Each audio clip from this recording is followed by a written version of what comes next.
Hello friends, स्वागत है आपके अपने यूट्यूब चैनल आद्या स्टडी एकेडमी में। अब क्योंकि एग्ज़ाम को एक ही हफ्ते बचे हैं, तो इस टाइम पे आपको ज़्यादा से ज़्यादा प्रश्नों की प्रैक्टिस करनी है। अब कुछ लोग होंगे जो ज़्यादा अभी प्रैक्टिस नहीं कर पाए होंगे, तो वो क्या करें, जो मेरे द्वारा मैराथन क्लास आपको प्रोवाइड की जा रही है, लगभग 13 से 14 मैराथन क्लास डाली जा चुकी हैं। आगे भी आपके एग्ज़ाम तक मैराथन क्लास डेली एक मैराथन क्लास प्रोवाइड कराई जाएगी। तो अगर आप उतना भी कवर कर लेते हैं, उतना भी मल्टीपल टाइम रिवाइज करके जाते हैं, तो आपके एग्ज़ाम में साइंस का काफ़ी हद तक का पोर्शन आपका कवर हो जाएगा। तो आप मैराथन क्लास से जुड़ना ना भूलें, ये आपके एग्ज़ाम के लिए बिल्कुल आपके एग्ज़ाम को टारगेट करके ही बनाई जा रही हैं। तो चलिए स्टार्ट करते हैं आज के सेशन को। देखते हैं पहला प्रश्न क्या है। मानव शरीर की कौन सी ग्रंथि पीयूष ग्रंथि से हार्मोन के रिसाव को नियंत्रित करती है? हाइपोथैलेमस ग्रंथि, थाइमस ग्रंथि, एड्रिनल ग्रंथि या फिर थायराइड ग्रंथि? तो आंसर क्या हो जाएगा? हाइपोथैलेमस ग्रंथि।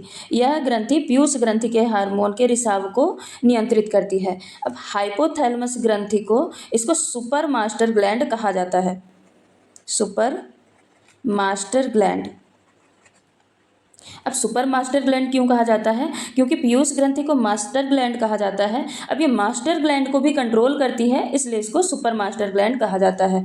हाइपोथैलेमस ग्रंथि या दो तरीके से पीयूष ग्रंथि को कंट्रोल करती है, एक डायरेक्ट रूप से और दूसरा इनडायरेक्टली। डायरेक्ट रूप से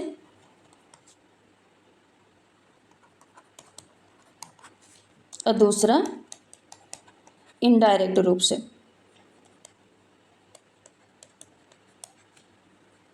डायरेक्ट रूप से इसमें तंत्रिकाओं द्वारा कंट्रोल किया जाता है। तंत्रिका द्वारा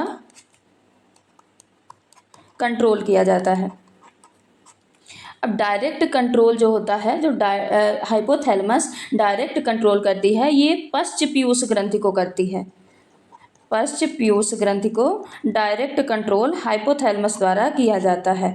अब ये क्या करती है पश्च पीयूष ग्रंथि को? तो ये जो पश्च पिट्यूटरी ग्लैंड का जो हार्मोन होता है, वो हाइपोथैलेमस द्वारा बनाया भी जाता है, सिर्फ स्टोर करने के लिए पिट्यूटरी ग्लैंड को दे दिया जाता है, और उसको कंट्रोल भी हाइपोथैलेमस ग्रंथि करती है। तो ये क्या करती है? पश्च पीयूष ग्रंथि के हार्मोन को बनाती भी है, हार्मोन को बनाती भी है, और साथ ही उसको कंट्रोल भी करती है। सिर्फ स्टोरेज के लिए यह पश्च पीयूष ग्रंथि को दे देती है। सिर्फ स्टोरेज के लिए, उसको रखने के लिए बस पश्च पीयूष ग्रंथि को दे देती है। और इनडायरेक्ट रूप से तो इसमें रक्त के द्वारा हार्मोन डालकर कंट्रोल किया जाता है। रक्त द्वारा कंट्रोल किया जाता है, और इसमें तंत्रिका द्वारा कंट्रोल किया जाता है। अब इनडायरेक्ट कंट्रोल क्या होगा? तो जैसे डायरेक्ट कंट्रोल सिर्फ पश्च पीयूष ग्रंथि में होता है, तो इनडायरेक्ट कंट्रोल हाइपोथैलेमस के द्वारा मध्य और अग्र पीयूष ग्रंथि पर होता है। तो अग्र और मध्य पीयूष ग्रंथि के हार्मोन तो इन्हीं में बनाए जाते हैं। पश्च पीयूष ग्रंथि का हार्मोन हाइपोथैलेमस ही बनाती थी और कंट्रोल भी करती थी, पर मध्य और अग्र पीयूष ग्रंथि का हार्मोन ये खुद बनाते हैं, ये खुद अपना हार्मोन बनाते हैं, हार्मोन बनाते हैं। बस कंट्रोल कौन करता है? हाइपोथैलेमस कंट्रोल करता है। तो अग्र और जो पश्च पीयूष ग्रंथि है, सॉरी पश्च नहीं, मध्य, अग्र और मध्य पीयूष ग्रंथि के लिए हाइपोथैलेमस दो हार्मोन निकालता है। एक निकालता है इनहिबिटिंग हार्मोन, और दूसरा हार्मोन निकालता है रेगुलेटिंग।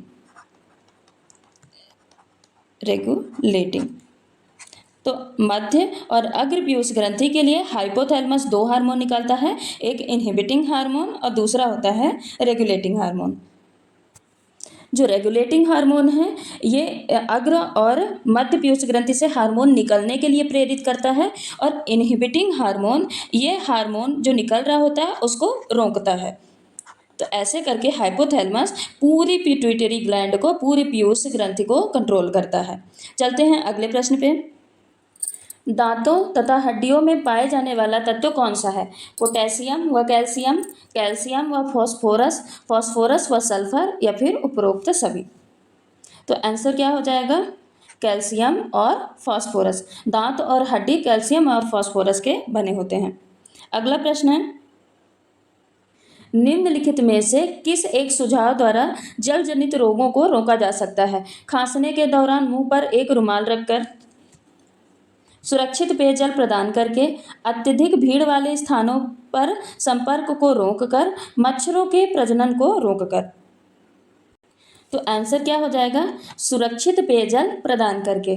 अब खांसने के दौरान मुंह पर एक रुमाल रखकर, तो ये किससे बचाव के लिए होता है? ये जो संक्रामक बीमारी होती हैं उनसे बचाव के लिए होता है, जो संक्रमण के कारण होती हैं या जो ड्रॉपलेट से फैलती हैं, छींक खांसी इनके द्वारा फैलती हैं हवा के द्वारा, उनसे बचाव के लिए जब खांसते हैं या फिर छींकते हैं तो मुंह पर एक रुमाल रखकर बचाव किया जा सकता है।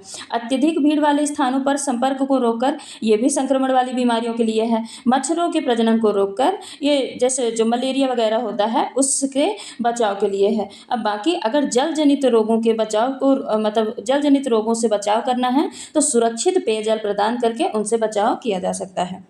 अगला प्रश्न है, निम्नलिखित में से कौन मनुष्य की आहार नली का हिस्सा नहीं है? श्वास नली, आंत, ग्रास नली या फिर मलाशय। तो आंसर क्या हो जाएगा?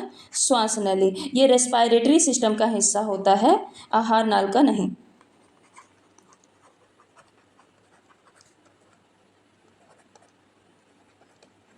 Respiratory system. ग्रास नली क्या होती है? तो ये पूर्णतः मांसपेशी की बनी ऑर्गन होता है, पूर्णतः मांसपेशी की बनी होती है। यह लगभग 25 सेंटीमीटर लंबी और तथा सक्रिय होती है। 25 सेंटीमीटर लंबी होती है और सक्रिय होती है। ये डायरेक्टली जाके आमाशय यानी स्टमक में जाके खुलती है। ये इसमें कोई भोजन का डाइजेशन नहीं होता है, यह सिर्फ भोजन को ले जाके आमाशय तक पहुंचाने का काम करती है। ये फूड पाइप इसको बोलते हैं। ये एक पतली संरचना होती है, इसमें कोई पाचन नहीं होता, भोजन इसमें खिसकते खिसकते जाता है और जाके स्टमक में वो जुड़ जाता मतलब स्टमक में चला जाता है।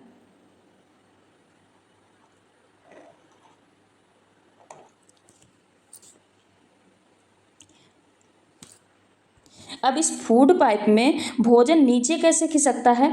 तो भोजन इसमें क्रमानुकुंचन की क्रिया के कारण इसमें भोजन नीचे खिसकता चला जाता है।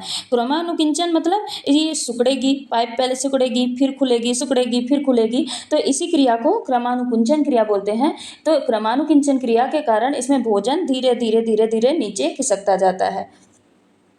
यदि मान लो कभी कभी क्या होता है कि जो ग्रास नली है यहाँ पे खाना फंस जाता है या फिर रुक जाता है, तो इसको ही बलपूर्वक गिराने की प्रक्रिया को ही हिचकी कहते हैं। हिचकी आती है ना, हिचकी आती है, तो हिचकी क्या होता है? एक फोर्स लगता है जिससे कि यह भोजन आमाशय में चला जाए। अब मलाशय क्या होता है? पहले आंत के बारे में देखते हैं। बड़ी आंत का ही भाग मलाशय होता है।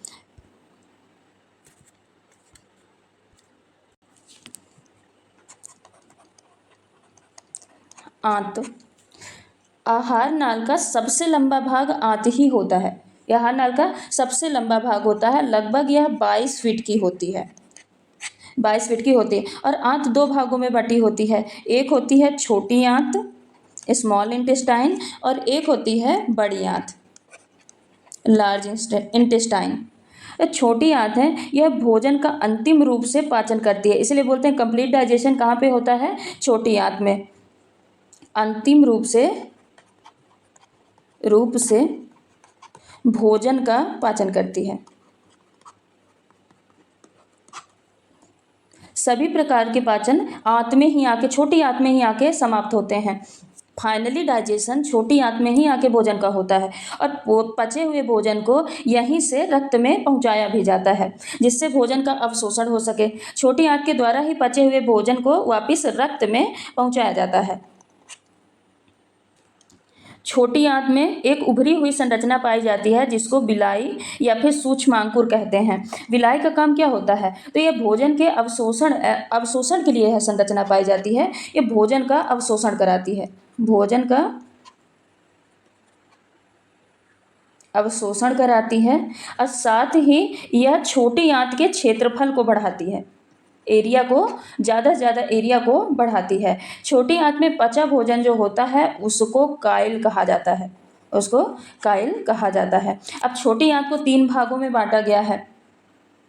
बड़ी आंत बाद में देख लेंगे, देख लेते हैं। पहला छोटी आंत को, पहला जो भाग है उसको बोलते हैं डियोडेनम, दूसरा जेजुनम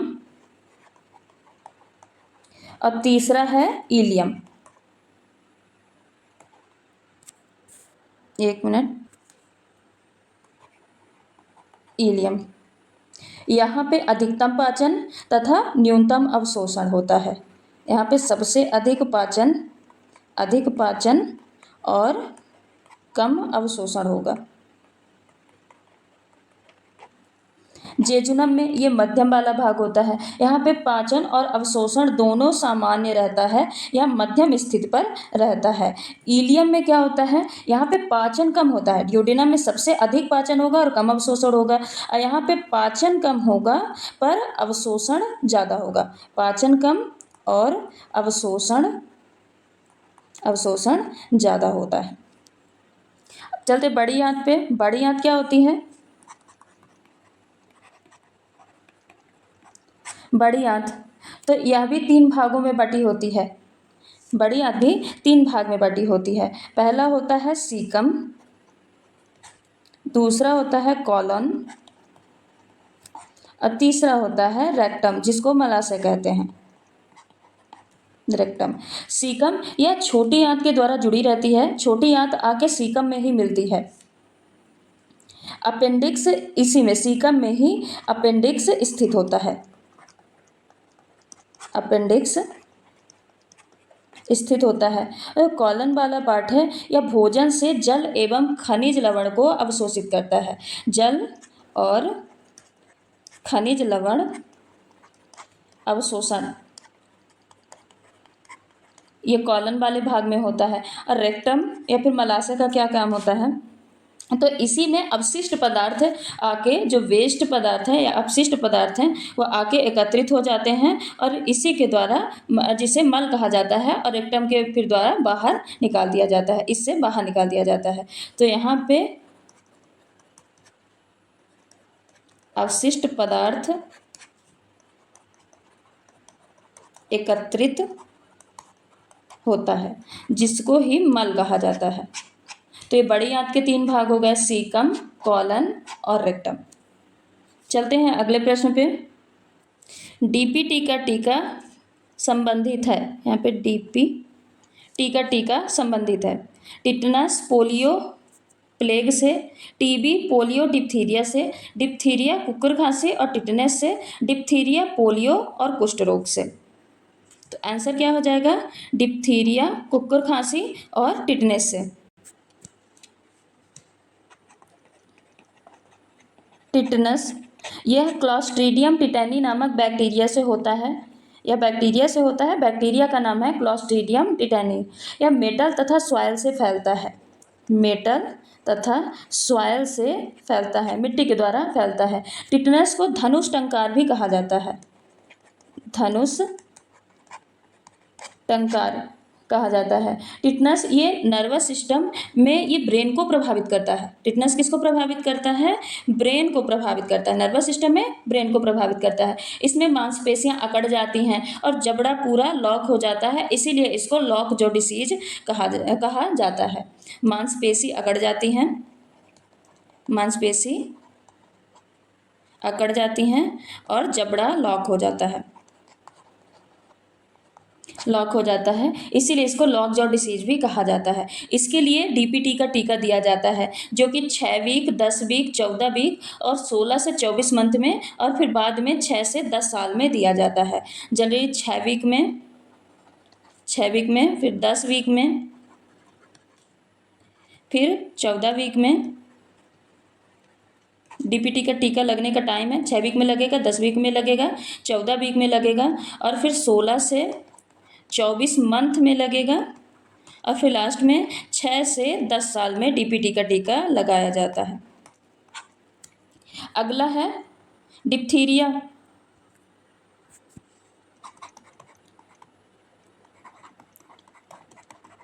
डिप्थीरिया इसको गलघोटू या फिर रोहड़ी भी कहा जाता है।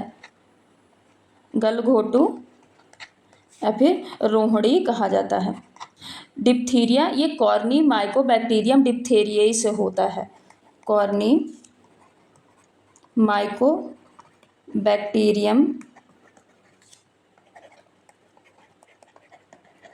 डिप्थीरिया से होता है। ये एक बैक्टीरिया है, इसके कारण डिप्थीरिया रोग होता है। यह एयर से फैलता है, ये हवा द्वारा फैलने वाली बीमारी है। ये ज़्यादातर डिप्थीरिया में गला ही प्रभावित होता है, इसमें गला प्रभावित होता है, जिससे कि O2 की जो सप्लाई है वो कम हो जाती है, दम घुटने लगता है। इसी वजह से इसको गलघोटू कहा जाता है। इसमें O2 की सप्लाई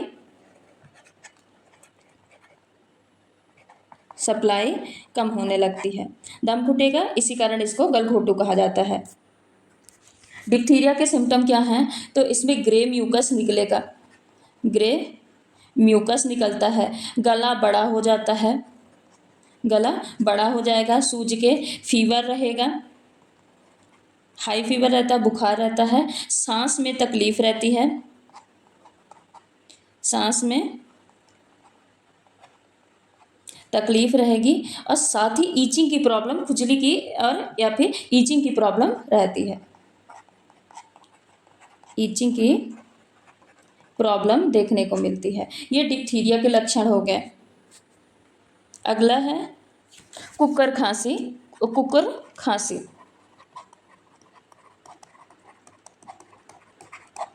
इसको पर्ट्यूसिस भी बोला जाता है, पर्ट्यूसिस। यह छींक और खांसी से फैलता है, यानी ड्रॉपलेट्स द्वारा ये फैलता है। ये बीमारी रेस्पिरेटरी सिस्टम को प्रभावित करती है, यानी लंग्स को ये इन्फेक्ट करती है। ये रेस्पिरेटरी सिस्टम को प्रभावित करती है, यानी ये लंग्स को प्रभावित करती है। इन तीनों के लिए, डिप्थीरिया के लिए, टिटनस के लिए और पर्ट्यूसिस के लिए डीपीटी का टीका दिया जाता है। जो कुकर खांसी है या पर्ट्यूसिस है, इसके बैक्टीरिया लगभग 2 घंटे तक हवा में जीवित रह सकते हैं। 2 घंटे तक हवा में जीवित रह सकते हैं। और साथ ही अब 2 घंटे तक हवा में जीवित रहेंगे तो 2 घंटे के अंदर अगर कोई व्यक्ति कांटेक्ट में आता है या उस जगह में आता है तो ये उसको भी संक्रमित कर सकते हैं। चलते हैं अगले प्रश्न पे। गैर संपर्क बल के उदाहरण निम्न हैं: गुरुत्वीय बल और पेशीय बल, गुरुत्वीय बल, चुंबकीय बल, घर्षण बल और गुरुत्वीय बल, पेशीय बल और घर्षण बल। तो आंसर क्या हो जाएगा? गुरुत्वीय बल और चुंबकीय बल, ये दोनों गैर संपर्क बल हैं, जो कि कांटेक्ट में नहीं रहते फिर भी यह फोर्स लगाते हैं। अब यहाँ पे गुरुत्वीय बल यह तो गैर संपर्क बल है, पर जो पेशीय बल है यह एक प्रकार का संपर्क बल है। पेशीय बल संपर्क बल है, घर्षण बल भी संपर्क बल है। बिना संपर्क के, बिना किसी चीज़ के संपर्क के उसमें घर्षण बल नहीं लगता, पर गुरुत्वीय बल गैर संपर्क बल है। यहाँ पे पेशीय बल और घर्षण बल दोनों संपर्क बल हैं। तो आंसर क्या हो जाएगा? गुरुत्वीय बल और चुंबकीय बल। गुरुत्वीय बल क्या होता है? गुरुत्वीय बल ये पूरे ब्रह्मांड में लगता है। ब्रह्मांड में 2 पिंडों के मध्य लगता है, 2 पिंडों के मध्य लगने वाला बल है। अगर पिंडों की दूरी बढ़ती जाती है तो गुरुत्वीय बल कम होता जाता है। मान लेते हैं 2 पिंड इतने पास पास में हैं तो इनमें ग्रेविटी फोर्स ज़्यादा होगी। अब पिंड की अगर दूरी बढ़ती जाएगी तो जो ग्रेविटी फोर्स है, गुरुत्वीय बल है, वो धीरे धीरे कम होता जाता है। पर यह जो गुरुत्वीय बल है ये हमेशा आकर्षणकारी होता है, प्रतिकर्षणकारी नहीं होता। मतलब ये दूर नहीं फेंकता, हमेशा आकर्षित ही करता है, अपनी तरफ खींचता ही है। तो ये क्या होता है? आकर्षणकारी बल होता है। और दूसरा है चुंबकीय बल।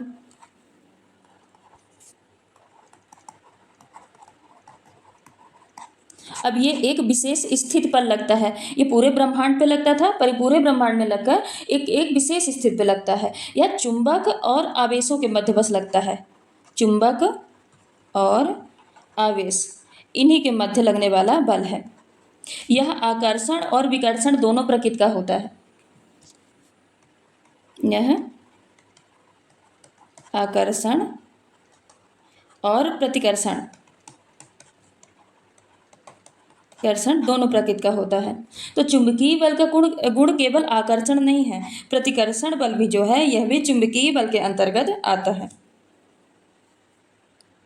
और दोनों ही गुरुत्वीय बल और चुंबकीय बल क्या हैं? गैर संपर्क बल हैं। इनके लिए संपर्क या कांटेक्ट की आवश्यकता नहीं होती है। अगला प्रश्न है, डेंगू बुखार में मानव शरीर में निम्नलिखित में से किसकी कमी हो जाती है? प्लेटलेट्स की, हीमोग्लोबिन की, शुगर की या फिर शर्करा की या तो जल की? तो आंसर क्या हो जाएगा? डेंगू बुखार में प्लेटलेट्स की कमी हो जाती है। डेंगू बुखार या डेंगू वायरस के कारण ही होता है। डेंगू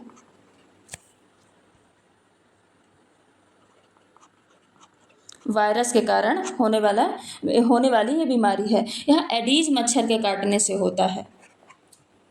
एडीज मच्छर के काटने से डेंगू बुखार होता है। यह रोग संक्रमित व्यक्ति के सीधे संपर्क से नहीं फैलता। मतलब ये जो है यह ड्रॉपलेट वाली बीमारी नहीं है कि ये संपर्क से फैलेगा। ये संपर्क से संक्रमण बीमारी नहीं है, यानी यह असंक्रामक बीमारी है, संक्रामक बीमारी नहीं है। इसमें क्या होता है? प्लेटलेट की संख्या कम होती जाती है। अब कैसे? तो इसमें दो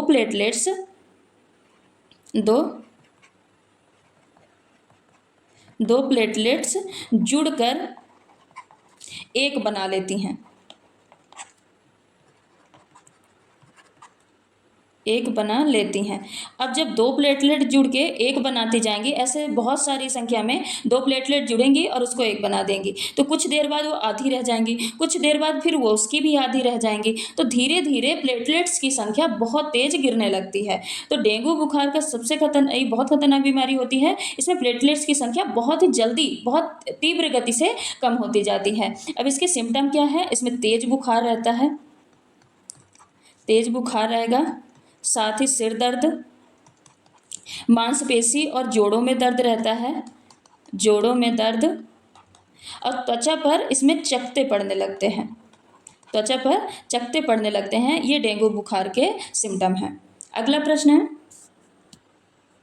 पशुओं का भोजन जिसमें कम फाइबर और अपेक्षाकृत उच्च स्तर में प्रोटीन होता है उसे डेड डैश कहते हैं। दुग्ध उत्पादित भोजन, सूक्ष्म पोषक, मोटा चारा या फिर कॉन्सेंट्रेट? सांद्र नहीं, क्या बोलेंगे? कॉन्सेंट्रेट। तो आंसर क्या हो जाएगा? कॉन्सेंट्रेट। अब ये कॉन्सेंट्रेट होता क्या है? तो यह पशुधन चारा होता है, एक प्रकार का चारा होता है जिसमें फाइबर कम होता है, पाचन की दृष्टि से फाइबर कम होता है और प्रोटीन ज़्यादा होती है, जो कि पशुओं को ऊर्जा देता है और पोषण आवश्यकताओं को पूरा करता है, पोषण को पूरा करता है। और जिनमें फाइबर ज़्यादा होगा और प्रोटीन कम होगा, इसमें क्या होता है? फाइबर कम और प्रोटीन ज़्यादा, ये कॉन्सेंट्रेट की बात हो गई। और जिसमें फाइबर ज़्यादा होगा, फाइबर ज़्यादा और प्रोटीन कम होता है, प्रोटीन कम होगा, उसको रुक्षांश कहा जाता है, उसको रुक्षांश कहा जाता है। पर ये जो कॉन्सेंट्रेट होता है यह पशुओं के विकास के लिए और उनको दुग्ध उत्पादन के लिए और साथ ही साथ उनके संपूर्ण स्वास्थ्य के लिए या फिर कंप्लीट हेल्थ के लिए बहुत ही महत्वपूर्ण होता है। तो यह पशुओं के विकास के लिए, मिल्क प्रोडक्शन के लिए और उनके संपूर्ण स्वास्थ्य के लिए, संपूर्ण स्वास्थ्य के लिए बहुत ही महत्वपूर्ण होता है, बहुत लाभकारी होता है। चलते हैं अगले प्रश्न पे। चाबी भरी हुई घड़ी में कौन सी ऊर्जा होती है? गतिज ऊर्जा, स्थितिज ऊर्जा, यांत्रिक ऊर्जा या फिर स्थितिज? 2 बार आ गया है, यहाँ पे कर लेते हैं ए और बी बोथ। तो आंसर क्या हो जाएगा? स्थितिज ऊर्जा। चाबी भरी हुई घड़ी में स्थितिज ऊर्जा होती है। स्थितिज ऊर्जा किसी वस्तु के स्थिति में परिवर्तन के कारण जो ऊर्जा उत्पन्न होती है उसको स्थितिज ऊर्जा कहते हैं। यदि वस्तु का द्रव्यमान मान लेते हैं m है, द्रव्यमान अगर m है, गुरुत्वीय त्वरण g है और ऊंचाई h है, तो स्थितिज ऊर्जा क्या हो जाएगी, Pe, जिसको बोलते हैं पोटेंशियल एनर्जी या स्थितिज ऊर्जा, हो जाएगी mgh। यानी स्थितिज ऊर्जा द्रव्यमान, गुरुत्वीय त्वरण और हाइट, ऊंचाई, तीनों पे डिपेंड करता है। अब स्थितिज ऊर्जा के उदाहरण हो जाएंगे घड़ी में चाबी भरना, घड़ी में चाबी भरना। दूसरा हो जाएगा धनुष को खींचना।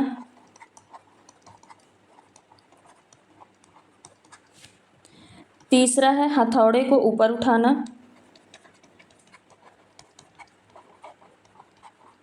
ऊपर उठाना। चौथा है बांध बनाकर पानी को रोकना। बनाकर पानी को रोकना। ये सारे स्थितिज ऊर्जा के उदाहरण हैं। अगला प्रश्न है, न्यूटन के प्रथम नियम को इस नाम से भी जाना जाता है, घर्षण का नियम, संवेग का नियम, जड़त्व का नियम या फिर गति का नियम। तो आंसर क्या हो जाएगा, जड़त्व का नियम। न्यूटन ने गति के 3 नियम दिए। जो पहला नियम है वह बल की परिभाषा देता है, बल की परिभाषा, ये फर्स्ट लॉ देता है। और दूसरा नियम बल का परिमाण बताता है, परिमाण या फिर इसी को मात्रा बोलेंगे, तो यह सेकेंड लॉ बताता है। और न्यूटन ने जो गति का तीसरा नियम दिया था, तीसरा नियम, यह बल की दिशा को बताता है। पहला नियम क्या बोलता है, पहला नियम ये है कि यदि कोई वस्तु स्थिर है यानी वह विराम पे है तो वह विराम पे रहना चाहेगी, और अगर वो गति में है तो वह गति में ही रहना चाहेगी जब तक कि उसमें कोई बाह्य बल न लगाया जाए। यह न्यूटन के गति का पहला नियम कहता है कि अगर कोई वस्तु विराम पे है, रुकी हुई है, तो रुकी ही रहना चाहेगी। अगर कोई वस्तु गति कर रही, चल रही है, तो चलना ही चाहेगी। कब तक, जब तक कि उस पर कोई बाह्य बल लगा के उसको धकेला या फिर रोका ना जाए। तो इसी नियम को जड़त्व के नियम कहा जाता है। न्यूटन के इसी पहले नियम को ही जड़त्व के नियम कहा जाता है। अब जड़त्व क्या कहता है, जड़त्व होता क्या है, इसी को इनर्शिया कहा जाता है। तो जिसके कारण कोई भी वस्तु है वह अपनी गति की अवस्था, गति की अवस्था या फिर जो विराम की अवस्था है, कि विराम की अवस्था में स्वतः परिवर्तन करने में असमर्थ हो। यानी चाहे वो अपनी गति की अवस्था, गति कर रही है वो अवस्था, या फिर विराम की अवस्था, रेस्ट पे है वो अवस्था, इसमें वह खुद से परिवर्तन न कर पाए, खुद से परिवर्तन न कर पाए, यही क्या कहलाता है, जड़त्व। जड़त्व भी 2 प्रकार का होता है, एक होता है विराम का जड़त्व और एक होता है गति का जड़त्व। तो विराम का जड़त्व क्या होगा, जब वस्तु अपने विराम की अवस्था में परिवर्तन न कर पाए तो वह विराम का जड़त्व हो जाएगा। जड़त्व यानी रोक है, अवरोध, अवरोध मान लो। तो विराम का जड़त्व क्या हो जाएगा, जब कोई वस्तु अपनी विराम अवस्था में अपनी रेस्ट की पोजीशन को चेंज ना कर पाए तो वह कहलाएगा विराम का जड़त्व। और गति का जड़त्व क्या कहलाएगा, कि जब कोई वस्तु अपनी गति की अवस्था में परिवर्तन खुद से परिवर्तन न कर सके तो वो क्या कहलाएगा, गति का जड़त्व कहलाता है। चलते हैं अगले प्रश्न पे। सतह पर घूमती हुई गेंद कुछ समय बाद धीमी होती हुई अंत में स्थिर होके रुक जाती है, अंत में स्थिर हो जाती है या फिर रुक जाती है। इसका क्या कारण है, घर्षण, स्थिर वैद्युत बल, पेशीय बल या फिर चुंबकीय बल। तो आंसर क्या हो जाएगा, घर्षण। घर्षण ये 2 सतहों के बीच लगने वाला बल है और यह दिशा के विपरीत लगता है। मान लो कोई भी चीज़ इधर घूम रही है, इस डायरेक्शन में जा रही, तो घर्षण बल इसके विपरीत डायरेक्शन में लगता है। यह दिशा के विपरीत लगने वाला बल है, दिशा के विपरीत बल लगता है। तो अगर कोई गेंद घूम रही है तो घूमते घूमते घूमते घूमते अब इसमें घर्षण बल भी लगेगा, तो घर्षण बल के कारण यह धीरे धीरे धीरे करके धीमी होती जाएगी और धीमे होते होते एक टाइम पे ऐसा आएगा कि घर्षण बल के कारण यह एक ही जगह पे स्थिर हो जाएगी या रुक जाएगी। तो ये किसके कारण होता है, यह घर्षण बल के कारण होता है। अगला प्रश्न है, अपमार्जक क्या है, साबुन, औषधि, शोधन अभिकर्ता या फिर उत्प्रेरक। तो आंसर क्या हो जाएगा, साबुन। अब जो सामान्य भाषा में अपमार्जक को ये बोलते हैं कि सफाई करने वाला पदार्थ। मान लो कोई भी सफाई करने वाला पदार्थ है उसको क्या बोल देंगे? अपमार्जक।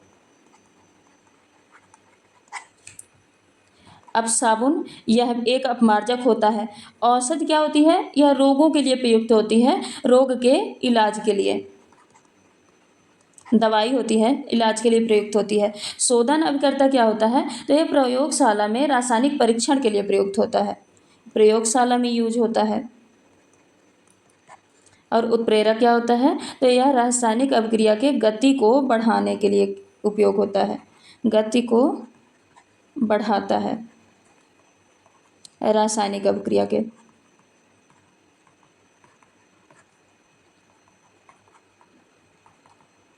रासायनिक अभिक्रिया के। चलते हैं अगले प्रश्न पे। साबुन की गंदगी को साफ करता है सीधे अभिक्रिया द्वारा, दाग से रासायनिक अभिक्रिया द्वारा, मिसेल अभिक्रिया द्वारा, या फिर इनमें से कोई नहीं। तो आंसर क्या हो जाएगा? मिसेल अभिक्रिया द्वारा।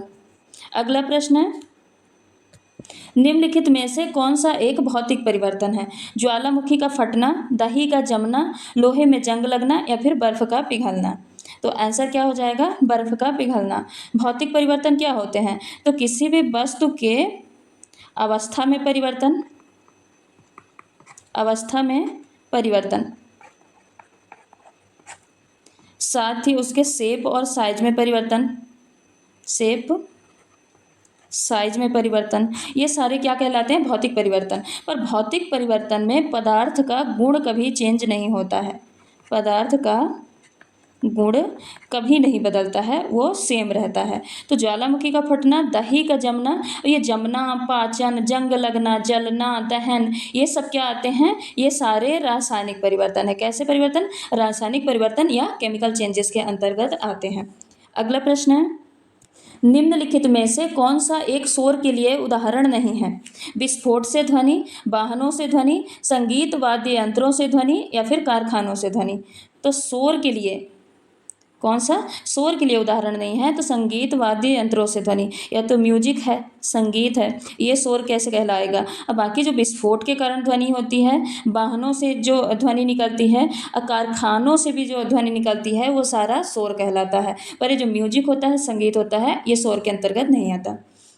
तो चलिए आज के लिए बस इतना ही। आगे भी हम कुछ मैराथन क्लास लेके आएंगे। देखते हैं सब्जेक्ट वाइज, जैसे फिजिक्स का, केमिस्ट्री का और बायोलॉजी का एक एक दिन करके अलग अलग सारा कंप्लीट रिवीजन करवा देंगे और उसके मैराथन क्लास लेके आएंगे, जिसमें उससे जितने भी मान लीजिए जैसे फिजिक्स है उससे जितने भी प्रश्न बन सकेंगे, केमिस्ट्री है उससे जितने प्रश्न बन सकेंगे, और बायोलॉजी उससे भी जितने प्रश्न बन सकेंगे उनको कवर करने की कोशिश करेंगे।